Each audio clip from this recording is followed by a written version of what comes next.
Pemirsa, Kementerian Agama dan XL Axiata meluncurkan sebuah program yakni Akademi Madrasah Digital yang sudah berjalan sejak tahun 2020, di mana 22 peserta madrasah dari berbagai wilayah di Indonesia sudah melewati masa inkubasi tepatnya pada bulan Juli 2020 dan kini program Akademi Madrasah Digital sudah memasuki tahap akhir. Lantas seperti apa jalannya program dari Akademi Madrasah Digital ini dan apa sebenarnya tujuan besar yang ingin dicapai dengan adanya program ini? Kita akan bahasnya langsung pagi ini bersama dengan Sekretaris Jenderal Kementerian Agama Republik Indonesia. Ada Bapak Profesor Dr. Nizar. Selamat pagi, Prof. Selamat Nizar. pagi, Mas Jensen. Terima kasih sudah hadir di sini dan juga berikutnya ada Chief Enterprise dan SME Officer XL Axiata, Bapak Feby Salayanto. Selamat pagi, Pak Feby. Selamat pagi, Mas Jason. Baik, mungkin saya langsung mau ke Prof. Nizar dulu nih, Prof. Baik. Terkait dengan apa yang dilakukan Kemenak dan juga XL Axiata meluncurkan sebuah program yaitu adalah Akademi Madrasah Digital. Ya, Kenapa Prof bikin program ini? Apa tujuannya?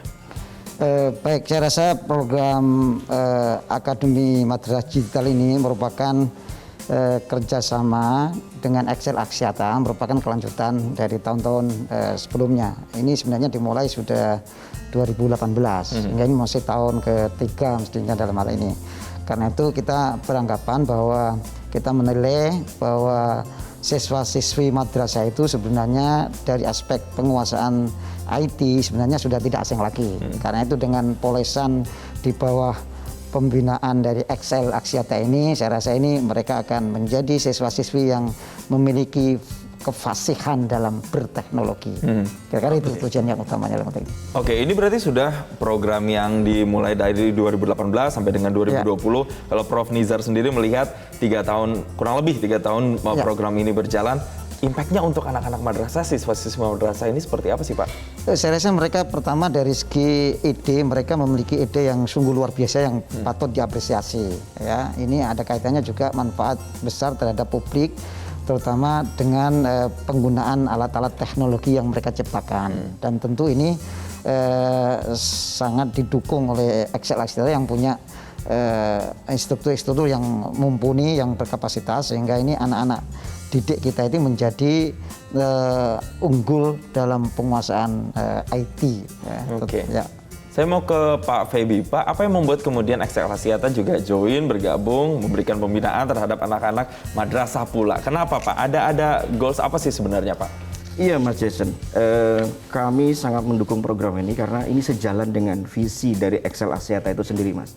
Kita ingin mendukung program pemerintah untuk memajukan kualitas pendidikan di Indonesia. Salah satu sarananya adalah dengan program ini, Akademi Madrasah Digital. XL Axiata melalui XL Business Solution itu mencoba untuk memberikan pelatihan, pendampingan bagi adik-adik di madrasah aliyah seluruh Indonesia untuk mengeluarkan ide, menemukan persoalan, lalu bahkan juga mencoba untuk membuat solusi, memenuhi atau memecahkan persoalan tersebut. Jadi sekali lagi kami mencoba untuk mendukung ini karena ini sangat-sangat sejalan dengan visi kami dan juga dengan tujuan pemerintah tadi. Oke. Begitu kira-kira. Jadi artinya tidak hanya bentuknya seminar saja begitu ya, Pak ya, tapi ini sudah lebih advance lagi, ada kompetisinya bahkan. Betul. Dan juga ada presentasi yang kemudian mereka akan lakukan. Nah, ini juga menarik adalah terkait yang menjadi titik beratnya kan adalah Internet of Things ini sendiri, baik secara teknis dan juga secara bisnis. Nah, kalau Bapak lihat seprospektif apa untuk kemudian diajarkan ke siswa-siswi madrasah, susah atau gampang sebenarnya, Pak Feby? Ya, itu memang dinamika yang kita hadapi ya, Mas Jason. Kita tahu bahwa di industri 4.0 seperti apa yang juga pemerintah sudah canangkan, kita bergerak ke arah sana. Kita mesti siap dengan yang namanya IoT, Big Data, Artificial Intelligence di semua lini. Nah, untuk itu kami mencoba untuk mengajarkan sedini mungkin.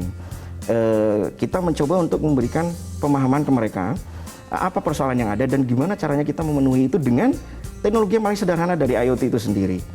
Nah, dari situ kami berharap tidak berhenti idenya dan prototipe yang sudah dihasilkan ini.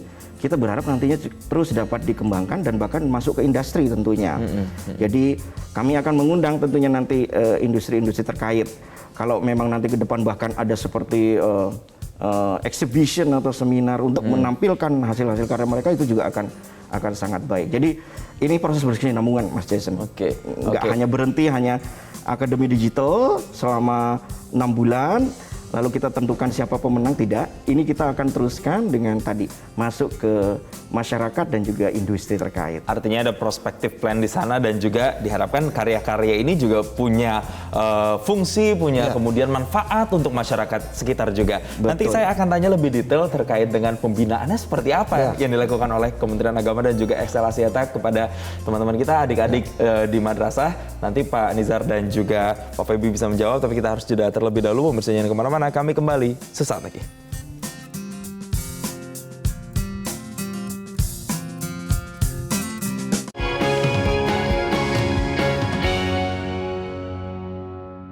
Didukung oleh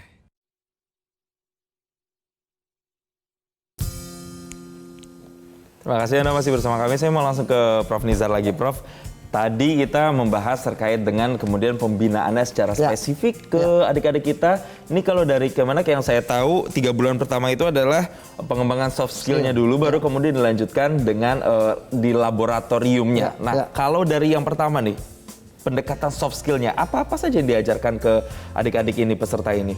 Baik, saya rasa yang pertama tentu pengetahuan dasar tentang Internet of Things itu pada sisi soft skill-nya itu. Lalu kemudian atau istilahnya ya IoT ya. Betul. IoT pada level basicnya, pada level teknis maupun bisnis. Baru kemudian setelah itu kita lakukan spirit entrepreneurship-nya itu kemudian diberikan oleh kita semua dalam pembekalan aspek soft skill. Tentu yang jauh lebih penting adalah bagaimana membentuk pola pikir siswa untuk semacam teknokrat lah dalam konteks ini, sehingga dia melalui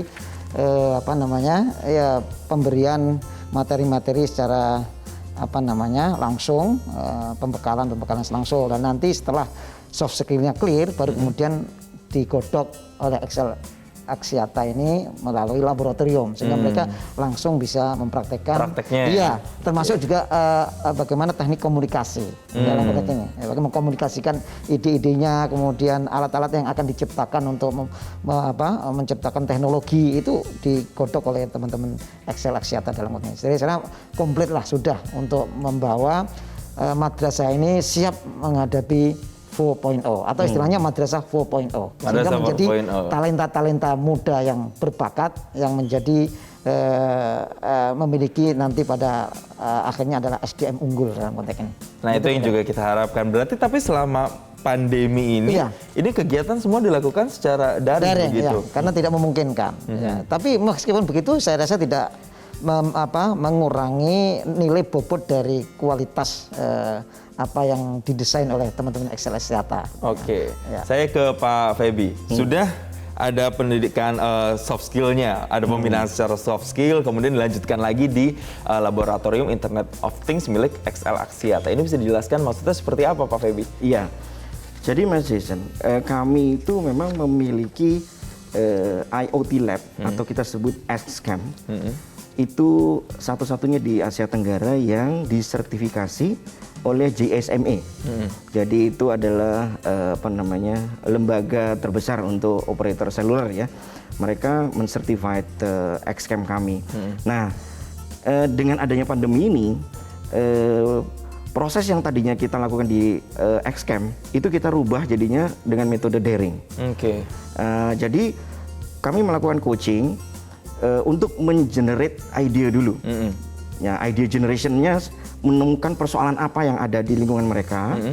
Dari situ kita trigger mereka untuk mencari solusinya. Dibantu oleh alat-alat yang memang dibutuhkan, yang disupport oleh Excel Axiata maupun Kemenak. Prototype ya? Ada alat-alat yang dibutuhkan untuk prototype, itu kita bantu. Begitu juga technical design-nya. Itu juga kita bantu. Nah, terakhir tidak berhenti dengan prototipe itu, kami juga membantu mereka untuk tadi seperti yang disampaikan oleh Pak Sekjen, bagaimana cara memasarkannya. Bisnisnya juga harus dipertimbangkan. Nggak cuma teknis, tapi marketingnya pun juga unggul secara jalan. teknis, ya. Tapi lantas gimana bisnis modelnya? Gimana nanti kalau misalkan scalability-nya harus ditingkatkan? Misalkan solusinya untuk petani jagung atau yang lainnya, Kalau mereka nanti banyak berbondong-bondong ingin solusi ini, seperti apa kita kira-kira menyiapkan. Jadi bisnis, komersial aspek dipertimbangkan, communication dan marketingnya juga kita coba latih untuk mereka. Jadi komprehensif sebenarnya materi yang juga diberikan kepada para peserta ini. Ini untuk semua peserta yang 22 yang terseleksi ini ya Pak ya berarti ya prototipe-nya dan tersebar di berbagai wilayah di Indonesia. Betul. Saya bertanya terkait dengan dewan jurinya. Pasti kan setiap peserta punya model bisnis, model teknologi yang diciptakan ini kan pasti berbeda-beda. Iya. Apa yang dinilai sama para dewan juri sebenarnya? Jadi kami sepakat dewan juri terdiri dari tim dari Excel Axiata dan juga dari Kementerian Agama. Itu kami sepakat bahwa ada beberapa solusi dari mereka itu yang cukup mumpuni untuk kita pasarkan. Kita sebut most marketable. Ada juga yang langsung bisa diaplikasikan dengan mudah. Itu kita sebut most aplikatif. Ada juga yang ini untuk future nih bagus, sekarang dan ke depan. Kita sebut most inovatif. Tapi kita juga nggak menafikan ada beberapa yang lain yang bagus-bagus juga. Kita sebut sebagai top contender. Karena ini semua luar biasa ide-idenya. Jadi memang dikategorisasi ada kategorinya. Ya Pak ya? Betul. Oke, Pak Feby dan juga Prof. Nizar, nanti saya akan tanya lagi bagaimana dengan tahap akhirnya sebenarnya akan berapa pemenang yang diambil dan kemudian output yang ingin dihasilkan dengan adanya program ini seperti apa. Kita akan bahas usai jeda, pemirsa jangan kemana-mana. Kami kembali sesaat lagi.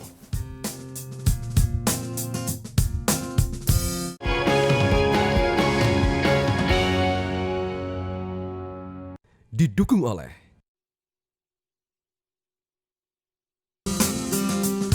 Ya, saya mau langsung ke Pak Feby, Pak, terkait dengan penjuriannya. Dari 22 ini kan kemudian disaring. Nah, tahap akhir ini hanya berapa peserta yang diambil, Pak? Dari 22 yang hebat-hebat itu, yang luar biasa itu, kami mengambil 5, Mas Jason. Nah, 5 ini kita kompetisikan lagi. Itu kita pilih, ada yang kategorinya the most marketable. Karena kami melihat bahwa ini sangat dibutuhkan masyarakat luas dan bisa langsung segera untuk diimplementasikan, dipasarkan. Jadi secara coverage itu bisa masif, bisa banyak penggunanya. Itu the most marketable. Lalu kami ada juga kategori kedua the most aplikatif. Jadi teknologinya bisa langsung segera diimplementasikan. Ini tidak melihat hanya sekedar dari apakah banyak nanti menggunakan, tapi lebih mudah dan tepat guna. Nah, itu the most aplikatif. Lalu kategori ketiga kita berikan juga untuk yang inovatif, the most inovatif. Jadi teknologi yang digunakan itu mungkin cocok saat ini dan juga beberapa tahun kemudian futuristik lah sifatnya. Tapi kita juga tidak menyampingkan usaha dan kerja keras mereka karena ini semua hebat-hebat dan mudah-mudahan ini berguna bagi bangsa kita ke depan. Ada juga top contender. Karena ini sangat berguna buat kita, buat bangsa kita. Nah, ini kita berikan juga apresiasi untuk grand finalisnya, begitu ya, Pak ya. Oke, saya mau ke Prof. Nizar. Nanti berarti mereka ini harus seperti apa dengan proses yang sudah 6 bulan ini? Harus presentasi atau seperti apa, pemaparan atau seperti apa nanti, Prof? Ya, itu proses sebenarnya diawali sejak mereka masuk akademi ini. Itu teknisnya mereka menciptakan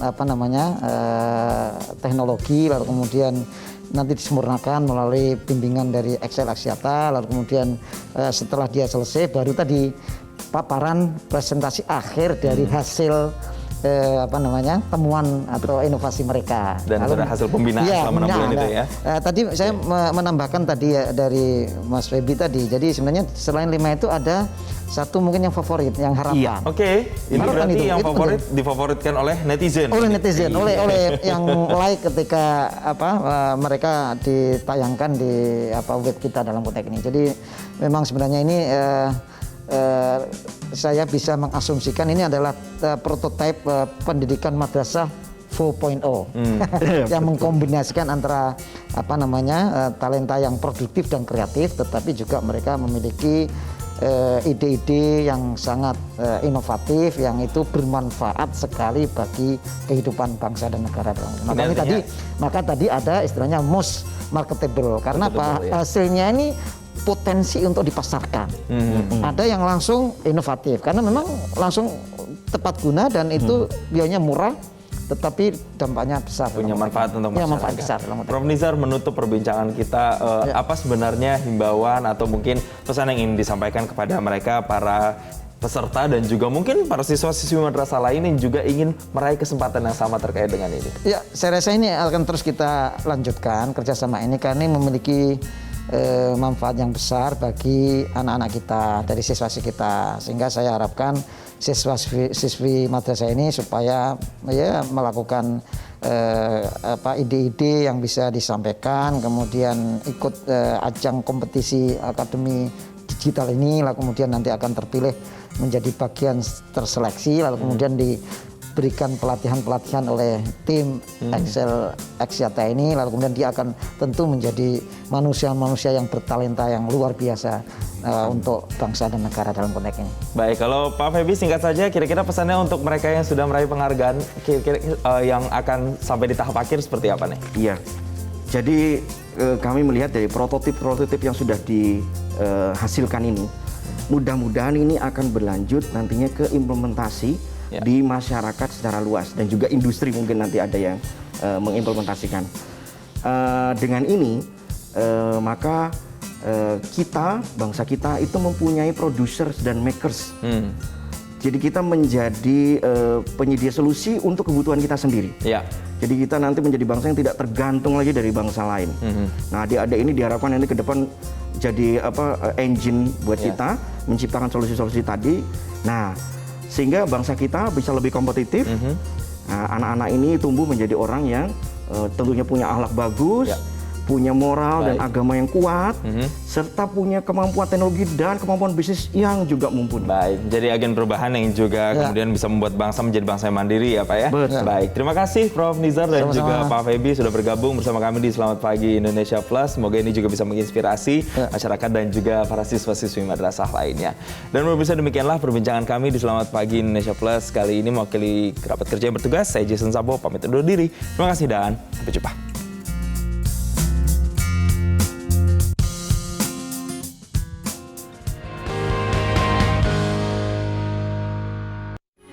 Metro TV